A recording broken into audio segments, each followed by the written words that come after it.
동산귀 시간. 이 시간 말씀에는 물된 동산교회 담임 조병선 목사님입니다.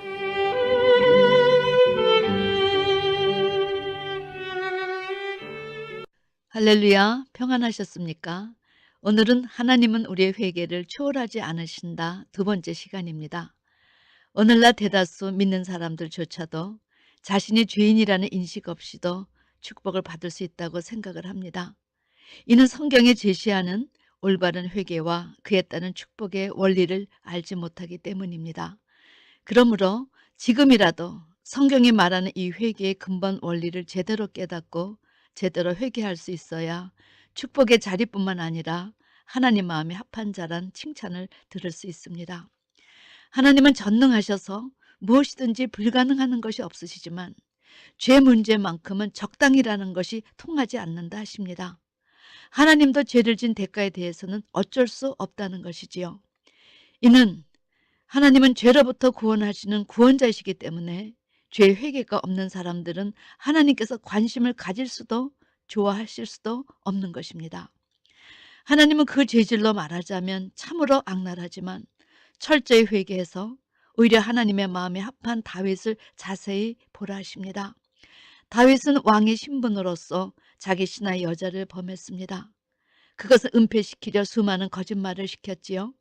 그것도 모자라 완전 범죄를 저지르기 위해서 충직한 신하 우리야를 적진으로 보내 죽이고 그것을 은폐시키기 위해 요압을 가담시켜 그 과정에서 또 많은 사람들을 죽게 했습니다. 그러나 그가 회개할 기회를 주신 하나님 앞에서 왕의 체면도 입고 금식하며 무릎뼈가 아플 정도로 벽에가 젖을 정도로 자복하고 회개할 때 하나님은 그의 모든 죄를 사해 주시고 오히려 그를 통일 왕국의 주역으로 쓰셨습니다.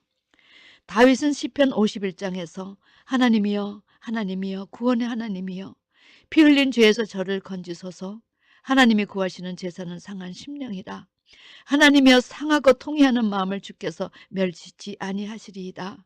다윗은 우리아와 그의 아내인 밧세바에게 범죄했지만 제가 하나님께 범죄했습니다 라고 고백했습니다. 사랑하는 성도 여러분, 바로 이것입니다. 하나님께서 제시하시는 회개는 세상 사람들이 말하고 정죄할 수 있는 죄가 아니라 하나님만이 다루실 수 있는 죄를 그분 앞에서 고백하는 것을 말합니다. 그런 의미에서 카인과 아벨의 제사는 아주 중요한 죄의 본질과 진정으로 회개하는 것이 무엇인가를 우리에게 교훈하여 주십니다. 대다수 사람들은 가인은 악하고 아벨은 선해서 하나님께서 아벨의 제물은 받으셨고 가인의 제물은 받지 않으셨다고 생각합니다. 가인은 자기 손으로 땀 흘려 수고해서 얻은 농산물을 바쳤는데도 사람들은 가인만큼 땀 흘려 바치지도 않으면서 아주 쉽게 가인을 악한 놈이라고 평가합니다. 그러나 성경은 분명히 아니다. 가인만 악한 것이 아니라 아벨도 악하다. 그리고 너도 악하다. 아니, 너뿐만 아니라 이 세상 모든 사람들이 다 악하다 하십니다. 로마서 3장 23절에 모든 사람이 죄를 범하였음에 하나님의 영광이 이르지 못하더니 여러분 누구를 막론하고 모든 사람이 다 죄를 범했다는 것입니다. 요한일서 1장 8절에서는 만일 우리 속에 죄 없다 하면 스스로 속이고 또 진리가 우리 속에 있지 아니할 것이요 의는 없나니 하나도 없다. 이렇게 우리 인생 모두가 누구를 막론하고 전적으로 부패한 죄인이라 하십니다. 그런데 가인과 아벨 둘 다 죄인인데 왜 아벨의 예물만 받으셨을까요? 여러분 이 부분을 잘 알으셔야 죄의 본질을 깨달을 수 있고 성경에 제시하는 올바른 회개를 할 수 있습니다. 성경은 하나님께서 가인의 예물을 받지 아니하시고 아벨의 예물만 받으신 이유를 모두 4가지로 증거하여 주십니다. 첫째, 아벨은 예물을 받으시는 하나님이 어떤 분이심을 알았다는 것입니다. 둘째, 자신이 죄인이란 사실을 알았다는 것입니다. 셋째, 제사를 드린다는 의미가 무엇인지 알았다는 것입니다. 넷째, 예물을 믿음으로 드렸다는 사실입니다. 그러나 가인은 선악과 사건 이후 왜 하나님이 당신의 명령에 불순종하는 자기의 아비와 어미를 에덴 동산에서 내치셨는지 하나님이 얼마나 죄를 싫어하시는 분이신지 알지 못했습니다. 그러므로 죄를 지어서가 아니라 죄 가운데 태어난 자신의 정체도 알지 못했습니다. 사람의 죄를 지어서 땅도 저주받았는데 자신의 신분 그대로 열심히 농사를 지어 땅의 것으로 예물을 드리면 하나님이 기뻐하실 줄 알았다는 사실입니다. 지금도 마찬가지지요. 회개하지 않으면서 교회 봉사 잘하고 헌금 잘 내면 하나님이 기뻐하시는 줄 압니다. 그러나 하나님은 아니다. 나는 속된 것 더러운 것은 싫어한다. 그러니 내게 나올 자들은 자기가 죄인임을 알고 나오라. 성막에서도 번제단과 물두멍을 거쳐야 성소에 들어갈 수 있지 않느냐. 지성소에는 어떻게 들어가느냐. 회개 없이는 나와 만날 수 없다. 영인에게 너의 무수한 재물이 무엇이 유익하뇨. 나는 수양의 번제와 살찐 짐승의 기름에 배불렀다. 나는 너희가 성에 아울러 악을 행하는 것을 견디지 못하겠다. 누가 성전문을 닫았으면 좋겠다. 너의 손에 피가 가득하기 때문이다.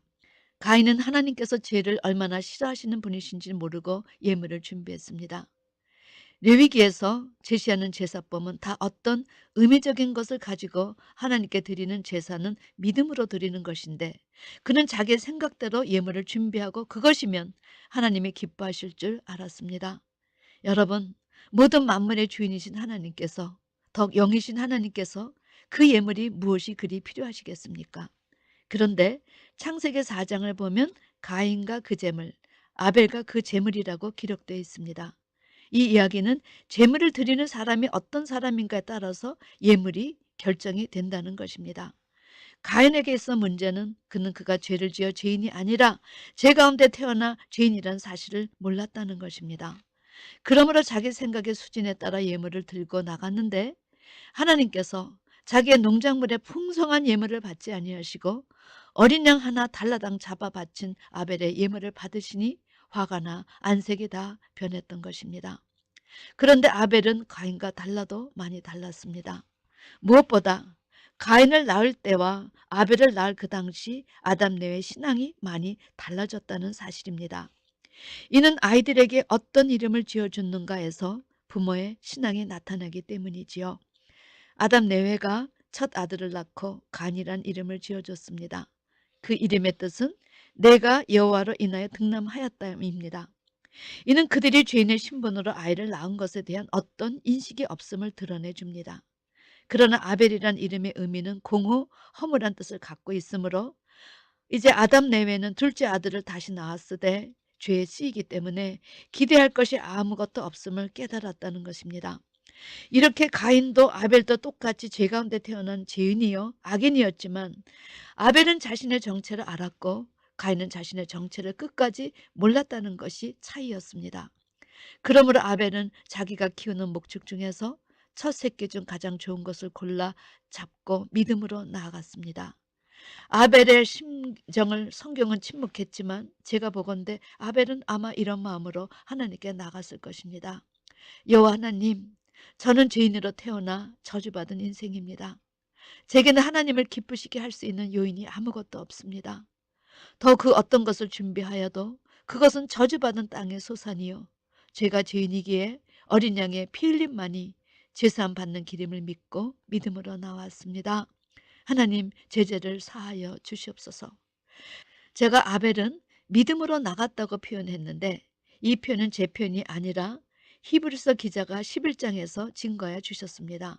히브리서 11장 4절 믿음으로 아벨은 가인보다 더 나은 제사를 하나님께 드림으로 의로운 자라 하시는 증거를 얻었으니 하나님이 그 예물에 대하여 증거하심이라 저가 죽었으나 그 믿음으로써 오히려 말하느니라.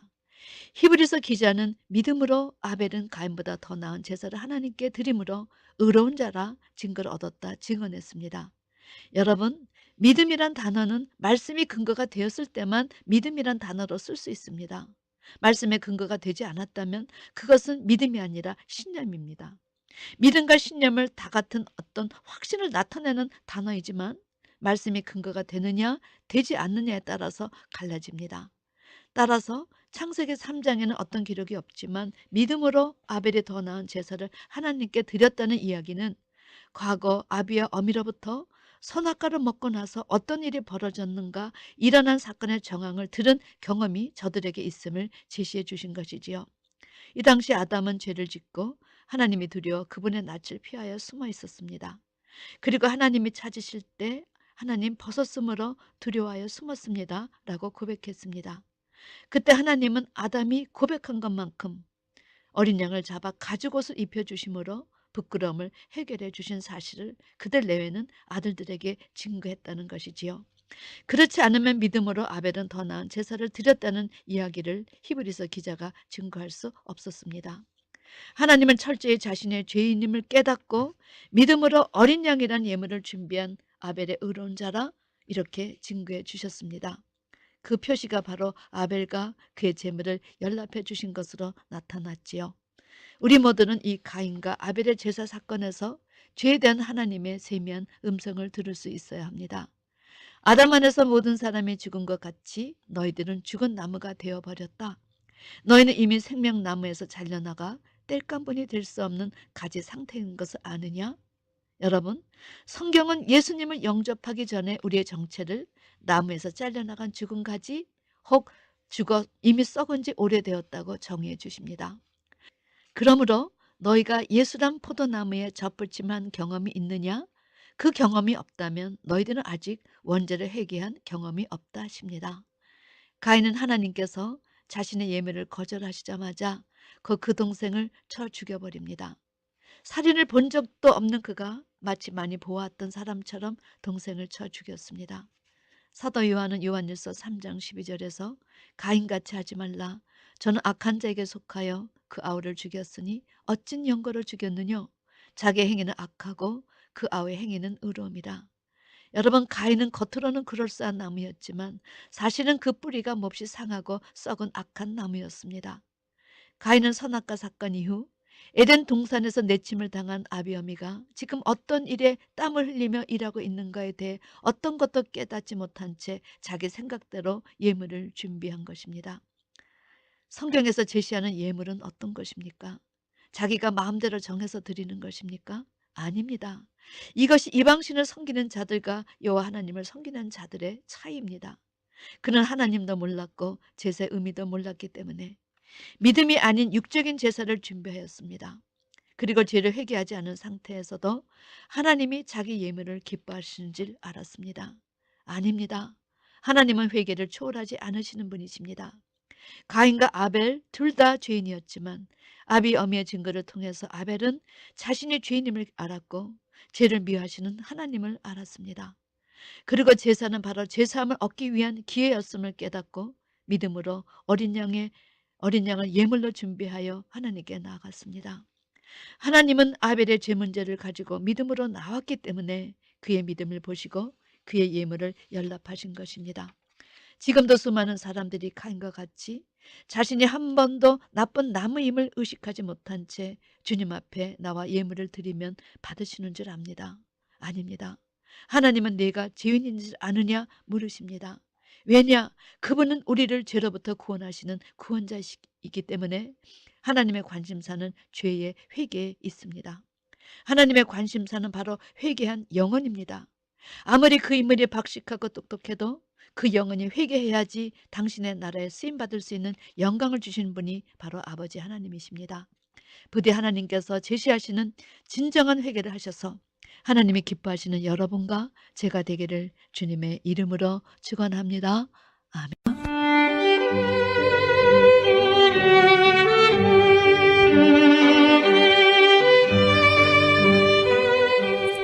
지금까지 말씀에 물된 동산교회 담임 조병선 목사님이었습니다.